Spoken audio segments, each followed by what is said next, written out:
All right, what's up, guys? This is Next Level Fit Podcast. Like, comment. We just started recording. All right, like, comment, repost, do whatever you gotta do. Share it. Let everybody know what's going on. All right, so we're gonna dig into a big time topic. A lot of people always ask, how do we program for class and such? So we're gonna kind of go through that. This is actually gonna be probably a series of podcasts because it's very in depth.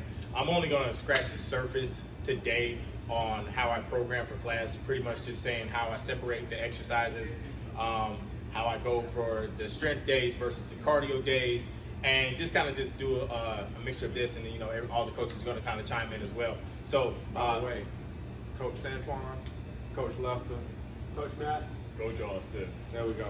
I was getting there. I had to do my announcements first. The last 30 seconds of the podcast, like, oh wait, I'm joined by all my coaches. Sorry, I forgot to tell I thought you forgot that part. Yeah.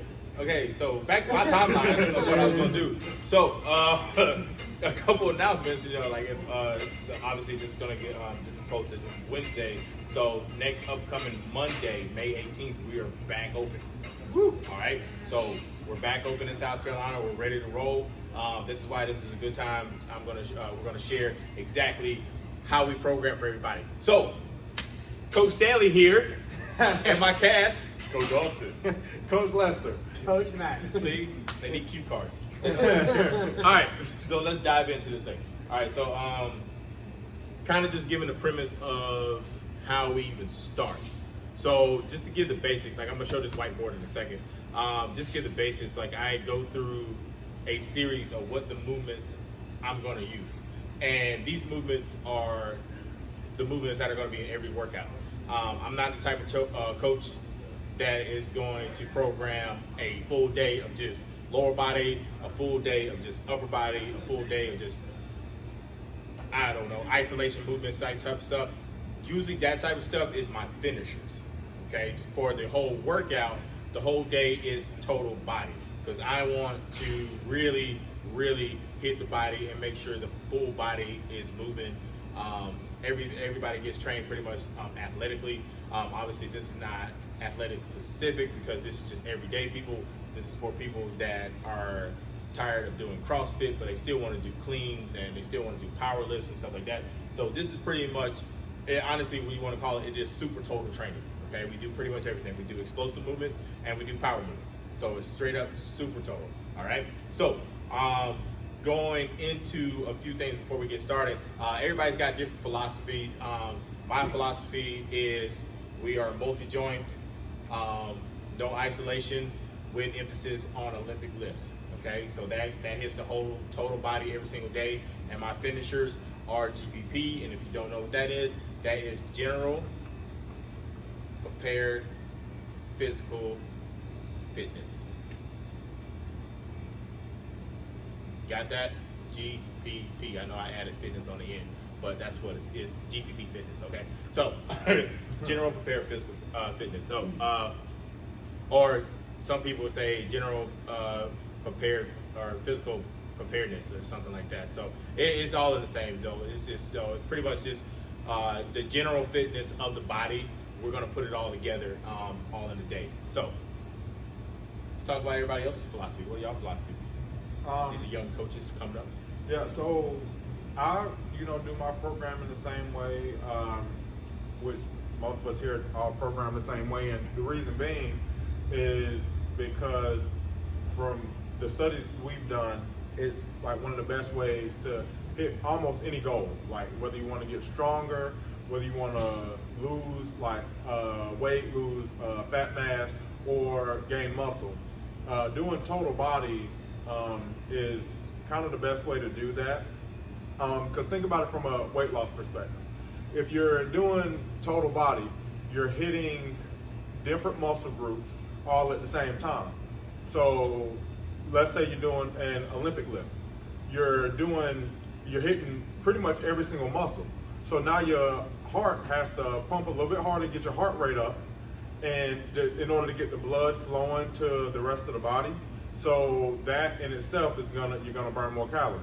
And the reason we program like a super total, like multiple joint movements, like we'll do clean and a bench press on the same day, is because just think, if you're doing that total and then you hit just a chest, or if you hit a heavy chest and then maybe do a goblet squat or something like that, now the blood got to go from pumping to just your chest to your legs. So the blood got to pump everywhere, which is going to cause your body to burn more calories and stuff like that. So that's just a little bit of the reasoning behind it, because I pretty much program the same way. For me, I think the most important part before I ever program a training routine is basically, what's your goal? Let's prioritize what your goal is, because let's say a cross-country rider comes up to me and say, hey, can you help me with the resistance program and help me also improve my cardio? That's going to be different from, let's say, a baseball player comes up to me and say, hey, I want to work on force development. I want to work on getting stronger in certain areas. So basically, it's where I'm going to look at is more, basically, Sammy, are you doing okay, brother, man? Welcome to the podcast. Everyone, this is Coach Sammy. He's our spirit coach. He doesn't want to sit on the floor anymore. So it's basically, I'm more focused on prioritizing what you want out of it, first off. Because I'm not going to be like, there are some coaches that are like cookie cutters. Do the cookie cutters where they're saying, we're going to do the same exercises for everyone. No, I'm going to listen to you. I want to make sure we're going to plan this program out, whatever you want out of it. And also, I do agree with full body kind of stuff.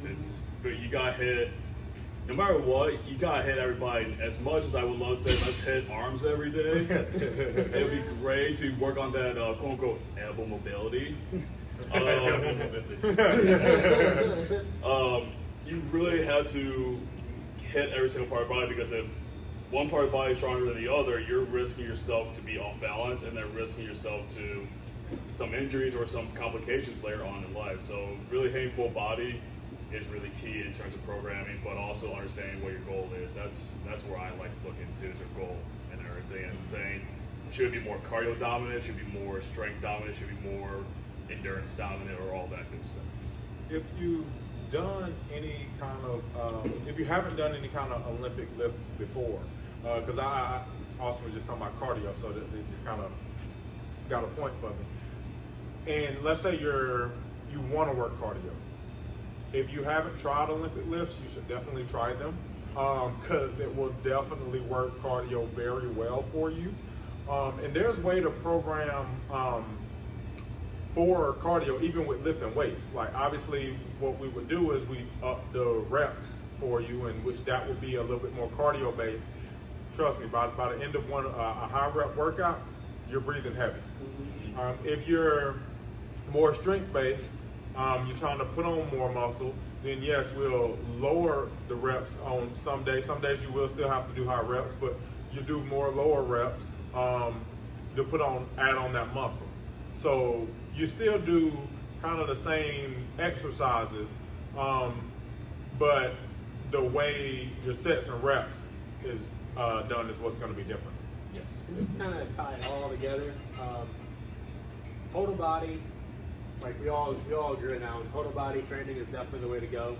It's the way you're going to be able to burn the most calories. Like Lester said, your body's got to pump the blood everywhere instead of just focusing just your arms or just your chest. So that's just going to make you burn more calories during your workout. And then knowing your goals too. Like, your goals aren't specific to the way we program your training, it's specific to the way we program your nutrition as well. So depending upon your goals, your program will be different and your nutrition will be different person to person. So don't just, a lot of people say, oh, I can get a free program online for, free not to pay for it. Well, yeah, it's for free, but is it really a program that you need specifically? Like I said, these guys all up here, all of us up here, they know more about programming and exercises than I do.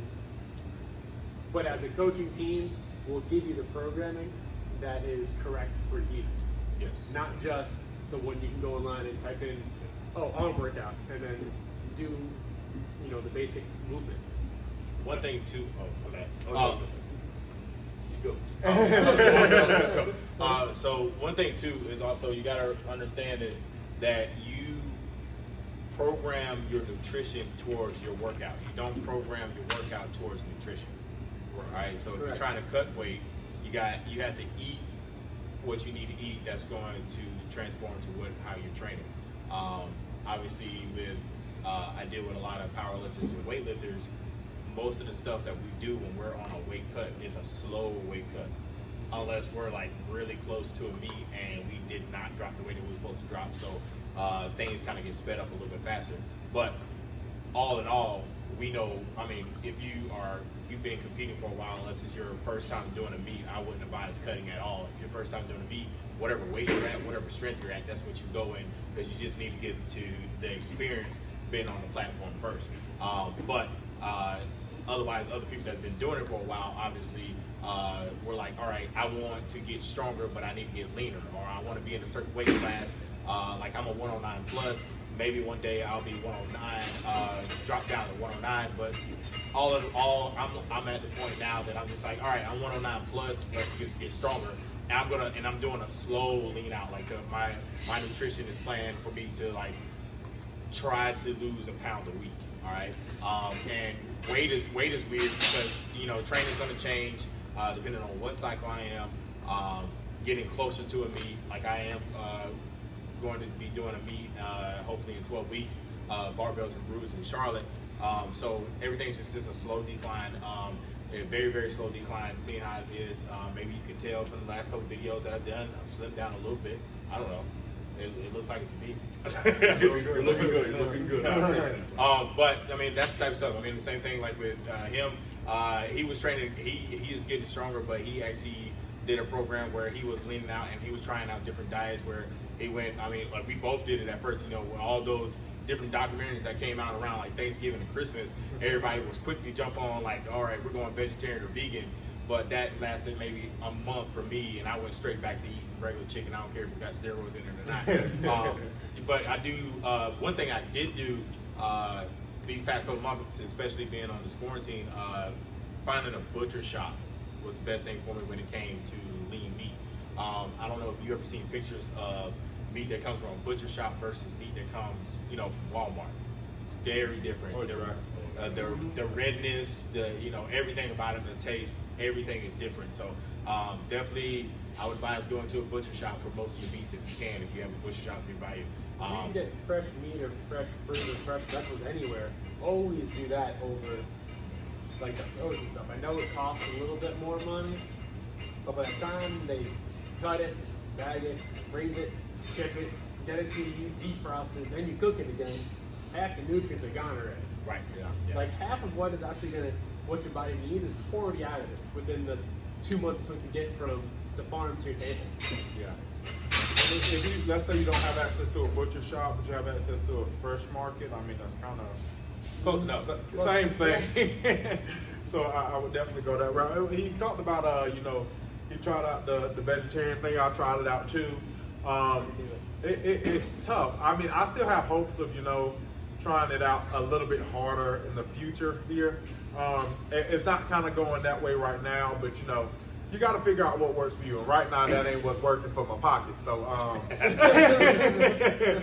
so it just ain't happening right now. But I will say this: when it comes to programming, both of them kind of pointed out, it's personalized. And when I say that, I mean like to your fitness level as well. So what you got to think about is, when it comes to doing Olympic lifts, they are very challenging to learn. So when you come in, obviously there are steps to learning the Olympic lifts. You're not going to come in on your first day and be expected to do a full snatch or a full clean. There are steps to it. And what you also got to know is something else we take into consideration is people that are just starting off lifting weights, their maxes and how they lift are going to jump a lot faster. Like with a dog, sorry. They're going to jump a lot faster than someone who's been lifting for a long time. So where someone who's just starting out, they do a bench press, the next time we max out, their max might jump 20, 30 pounds. Where someone who's been training for a couple years, their max may only jump 5 pounds. Beginner games. Yeah. With that, I didn't really do much lifting for almost a year. I didn't do lifts at all. And now I started doing it again. My maxes when I first started were super low, like ridiculous. Uh-huh. And then we came in, at the first 12-week program, my deadlift max went up, 60 pounds or something ridiculous? Not to toot my own horn, but I know what I be talking about. Which I think you're jumping higher. I'm gonna show y'all. I know what I'm talking about because I'm gonna talk over some people's heads. Like I said, I'm only gonna scratch the surface because it gets really in depth. The next episode, next week, y'all gonna be like trying to write notes, and I don't know if y'all remember that meme from the Hangover with all them different triangles. That's what it's gonna be like. That's what it's gonna be like when you actually see how in depth. And this is only class. I'm not even gonna try to explain powerlifting and Olympic weightlifting. I'm just gonna give y'all class and just let y'all sit on that and ponder that for a little bit. There is a difference. Yeah, and I think one thing you gotta realize too is that even though we know what we're talking about, we know the exercises, we know the programming, does not mean you have to basically like led blindly into doing everything. This is your program that we're running up for you. Like you gotta be as involved, almost as involved as we are, because it is your goal. But you also gotta communicate with us, saying, "Hey, this exercise doesn't feel weird. Is there maybe something else I can do instead that would also hit that area that we're hitting today?" Yeah. Like you have to also take ownership of not just being like, "Oh, I should be doing this." Like ask questions. Like we'll be happy to answer or say, "Hey, I feel off today. What else can I do?" And we will definitely, change it up for you so we do get to that goal and we do help you out the best we can with that program. Yeah. Austin, just to kind of piggyback off of what you just said, Pt.1 actually talked about his exercise library a couple podcasts ago.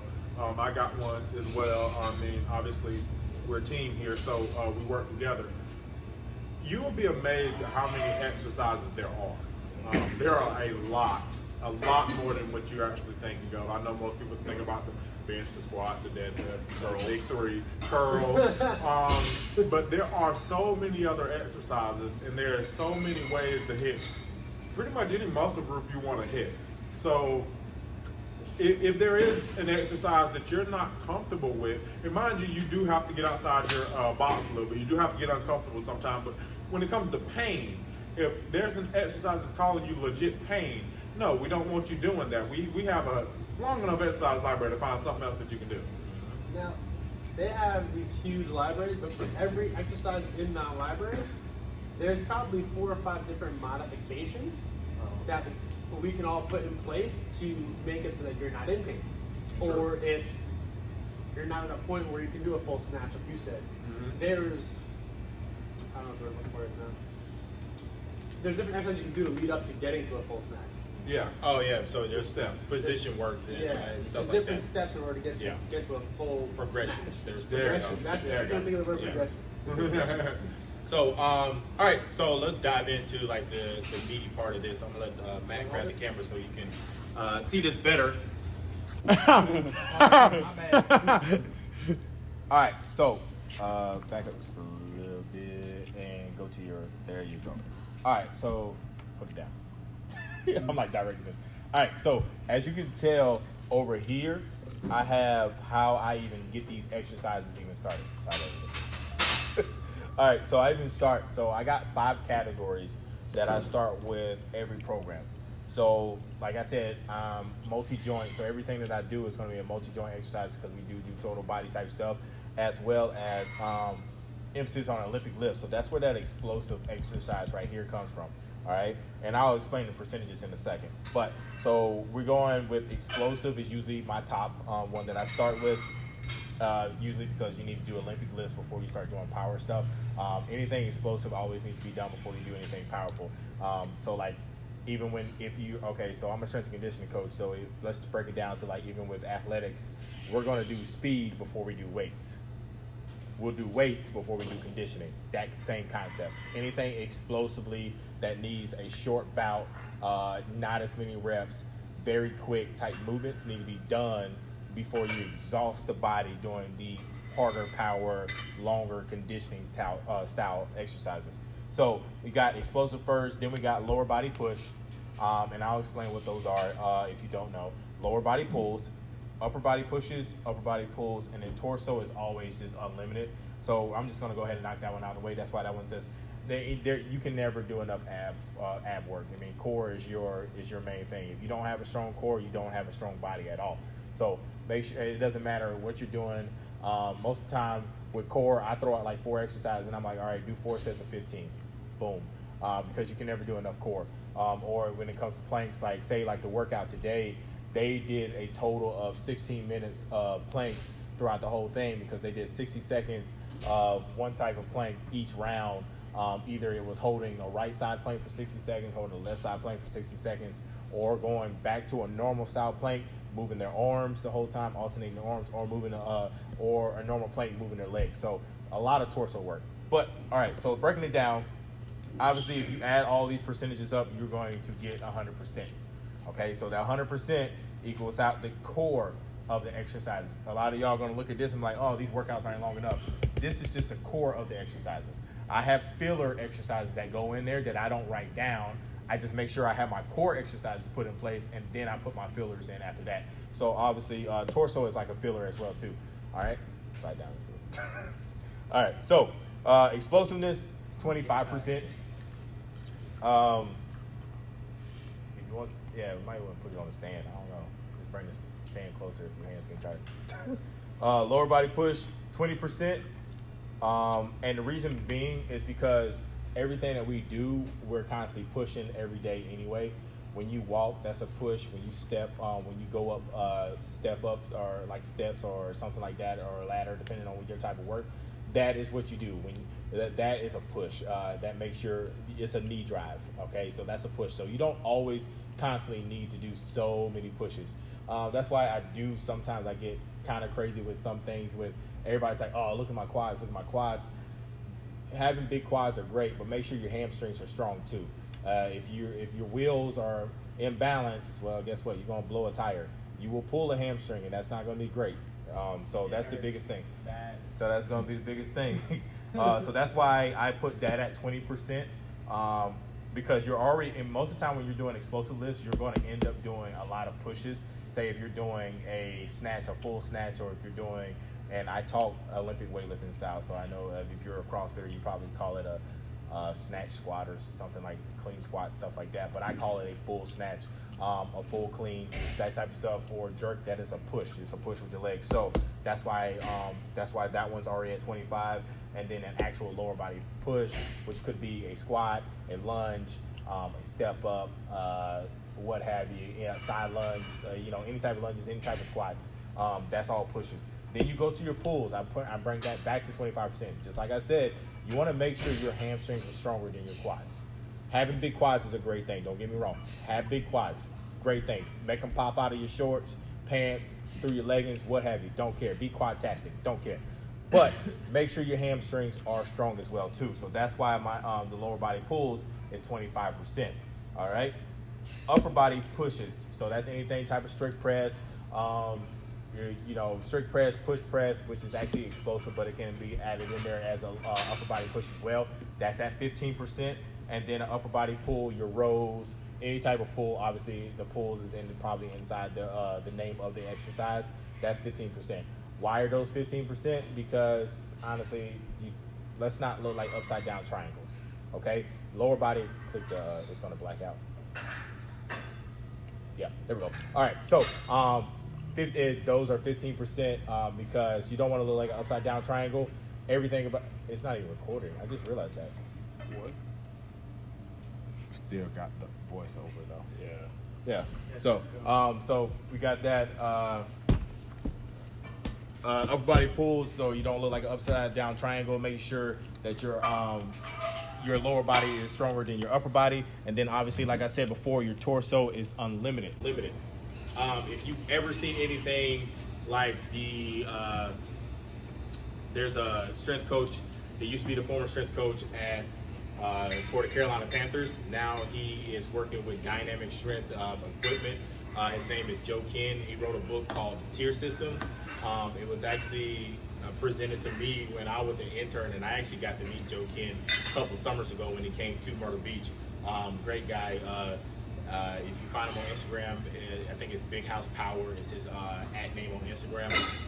He wrote a great book called Tier System, and I've been using it for ever since. I was an intern back in 2012, and I've been using it ever since. So it works out tremendously. So it makes sure, like, if you got, I split my days up for the strength program.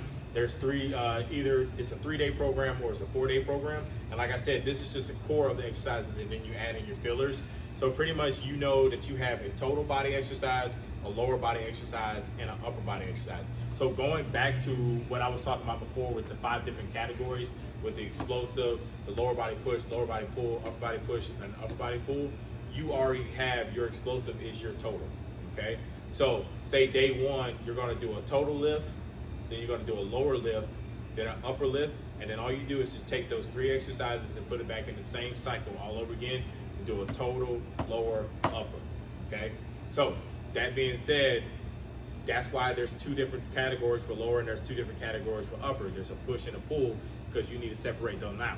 Explosive obviously is 25%. You get to spread it out over the workout. So you can say in the beginning of the workout, if you start with total, that is probably like your cleans or anything like that. And then if it's in the middle of the workout, you can use actually a total body explosive lift. Could be a kettlebell swing. It could be a med ball slam. It could be explosive step-up jumps. It could be box jumps, that type of stuff. Everything's explosive with it. Day 2, so moving off of day 1, day 2, you just transition the cycle. So you went total, lower, upper on day 1. Now day 2, you just switch the letters around. You go lower, upper, total.